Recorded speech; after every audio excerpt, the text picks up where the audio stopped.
Was geht ab? Schön, dass ihr wieder da seid. Herzlich willkommen zu einem neuen Gear Review.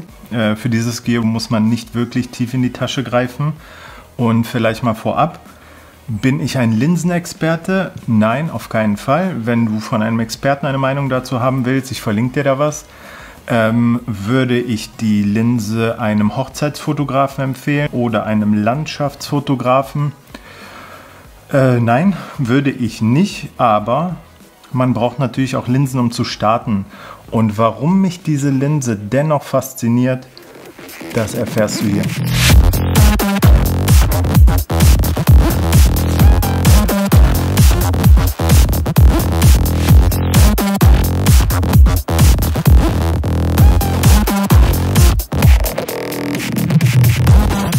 Ich habe mal gedacht, wir machen das Negative am Anfang. Die Linse ist nicht wetterfest, die Linse hat keine durchgehende Blende, die Linse ist nicht besonders lichtstark. Sie hat in meinen Augen nicht wirklich einen Fokusring, wobei es hier so einen Kippschalter gibt, der sagt Control Focus. Verzerrung bei 24 mm. Ab 35 mm hat man da seine Ruhe. Schärfe, für die Schärfe sollte sie nicht ganz offen sein und das hier ist eine 4 bis 7,1 Linse. Nicht besonders hell, das heißt bei 24 mm stehen uns f4 zur Verfügung, was ganz in Ordnung ist. Und wenn wir hochgehen bis 105 sind wir bei 7,1. Wenn du sie viel mit 24 benutzt und du vorwiegend Fotos machst, ist das nicht deine Linse. Die sagen wir Fisheye-Verzerrung bei 24 lässt sich nicht an der Kamera rausrechnen und ja, du kannst es sicherlich im Photoshop oder Lightroom machen, aber investiere dann doch direkt in eine Linse, die das im Griff hat. Wenn du aber damit filmst und dieses stilistische Mittel magst, dann ist die Linse wirklich gut. Und da kommen wir zu den Sachen, die mich an der Linse fasziniert haben. Vorab, ich habe sie nicht als Kit-Linse mitgekauft. Ich dachte mir immer, also ich kaufe eine vernünftige Kamera und die Kit-Linse, die dabei ist, keine durchgehende Blende. Das brauche ich nicht, dann spare ich mir die paar Euro. Diese Linse kostet unter 400 Euro aktuell, ist damit in der RF-Serie unschlagbar. Und was man direkt sagen muss, ist, wenn du sie dir zulegst, was ich empfehlen würde, falls du damit was anfangen kannst, wird dich die Image-Stabilisierung faszinieren. Sie ist mit 5 Blendenstufen angegeben und ich muss sagen, zu der Stabilisierung, die ist wirklich mega gut. Also wenn du damit filmst oder wenn du, ja, offenblendig geht ja jetzt irgendwie, also bei F4 dann oder 7.1 fotografierst und den Shutter etwas länger offen lassen willst, das ist auf jeden Fall damit super gegeben. Ich muss sagen, die Image-Stabilisierung ist von den Objektiven, die ich so habe, was immer EF-adaptierte Objektive sind, mit himmelweitem Abstand die beste, die ich gesehen habe. Das ist eigentlich, finde ich, relativ klar. Die RF-Linsen, die kommen näher an den Sensor und somit gibt es nicht so eine große Entfernung zwischen der Stabilisierung der Linsen im Objektiv zum image-stabilisierten Sensor. Ich persönlich würde sagen, dadurch, dass das Licht da durch muss, wenn diese beiden Elemente näher aneinander sind, kann die Image-Stabilisierung besser funktionieren und auch wenn die Erklärung vielleicht falsch war, sie ist auf jeden Fall mega gut, also die Image-Stabilisierung. Eine Besonderheit dieses Objektives ist, dass die Naheinstellgrenzen relativ gering sind. Das heißt, du kannst relativ nah mit dem Objekt kommen. Ich mache mal das Gegenbeispiel hier mit der Canon 50 mm 1.4. Also ab hier habe ich Fokus. Die Entfernung ist mehr als meine Hand. So, womit ist die hier angegeben? Im Weitwinkelbereich mit 20 cm. Das heißt, hier komme ich da dran. Das schafft hier diese Prime-Linse nicht. Und bei ausgefahrenem Objektiv ist sie mit 34 angegeben. Ich würde sagen 34, ich habe es jetzt nicht nachgeguckt, 34 würde ungefähr dem entsprechen, was hier das 50 mm von Canon kann. Was mega cool ist, ist hier dieser Kontrollring. Also der Control-Ring, den kann man frei wählbar einstellen und mit dem Kipprad entscheidet man sich, ob hier vorne der Control-Ring oder der Fokusring ist. Als Fokusring kann man den Control-Ring benutzen, wenn man manuellen Fokus in der Kamera eingestellt hat. Ich finde es ein bisschen aufwendig. Du musst jedes Mal, wenn du von Autofokus auf Fokusring-Benutzung übergehen willst, musst du es in der Kamera ändern. Was aber ganz gut funktioniert, es gibt eine Einstellung in der Kamera, dass du bei halb gedrücktem Shutter das Ganze als Fokus benutzen kannst, und zwar um diese Einstellgrenzen zu verwenden. Das funktioniert ganz gut und die Aufnahmen, die man damit machen kann, sind auch wirklich faszinierend. Nun, wollen wir mal schauen, was das Objektiv so kann. Und ich persönlich finde, durch das Makro bräuchten wir irgendwie was Kleines und Buntes vielleicht. Und dadurch, dass ich auch damit filmen möchte, machen wir uns mal auf den Weg. Seid gespannt.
Für jemanden, der es als Vlog-Kamera benutzen will, wenn ihm 24 mm als Vlog-Kamera reicht.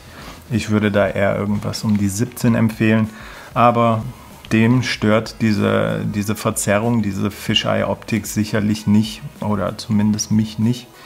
Wenn du aber Fotos machst, Landschaftsfotografie mit 24 mm Low Budget, dann stört es dich auf jeden Fall. Dafür würde ich sie dann auch nicht empfehlen. Deswegen kann ich die Linse einem ambitionierten Landschaftsfotografen nicht empfehlen, auch keinem ambitionierten Hochzeitsfotografen, ehrlich gesagt auch keinem durchschnittlichen Hochzeitsfotografen, denn was hier dazu kommt, ist natürlich die fehlende Lichtstärke und die brauchst du auf einer Hochzeit. Was ich festgestellt habe, ist, so eine Linse kann wirklich ein Boost für die Kreativität sein. Das heißt also, ich weiß nicht, wie es bei euch ist, bevor ich rausgehe und etwas filmen gehe, sagen wir mal etwas im privaten Bereich, überlege ich immer, welche Linse nimmst du mit? 1735, 2470 oder nimmst du doch ein Teleobjektiv mit? Oder ein Makroobjektiv, genau. Und irgendwie ist es immer so, wenn man unterwegs ist, hat man das Passende nicht dabei. Man möchte aber auch nicht 4 Objektive mit sich tragen, ganz klar.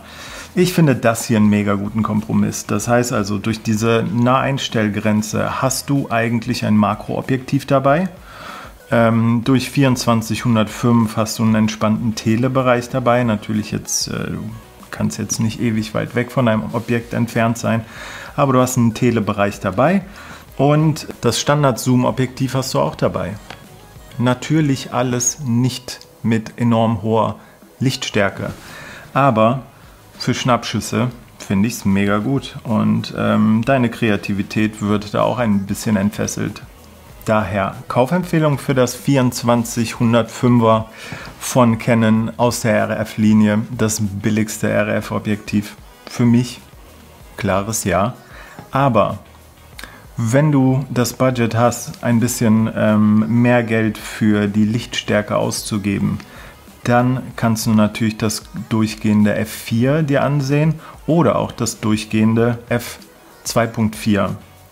Und wenn du ganz tief in die Tasche greifen willst, schaust du dir das durchgehende F2 an. Denk aber daran, dass 1,5 Kilo als Objektiv schon viel sind. Um das Ganze jetzt hier nicht zu sehr hoch zu preisen und ein bisschen einzuschätzen, hast du deine R6 zum Beispiel mit diesem Kit-Objektiv gekauft und bist vielleicht nicht zufrieden mit der Kamera oder denkst dir, ja, das sieht alles irgendwie durchschnittlich aus. Dein Limit ist auf jeden Fall das hier. Also deine Kamera kann viel mehr und du solltest mehr Kohle in ein vernünftiges Objektiv investieren. Wenn dir das Video gefallen hat, klick auf den Like-Button, abonniere super gerne und wenn du mehr sehen willst aus den unteren Regalen, das heißt also etwas mehr Low Budget, dann bleib auf jeden Fall dabei.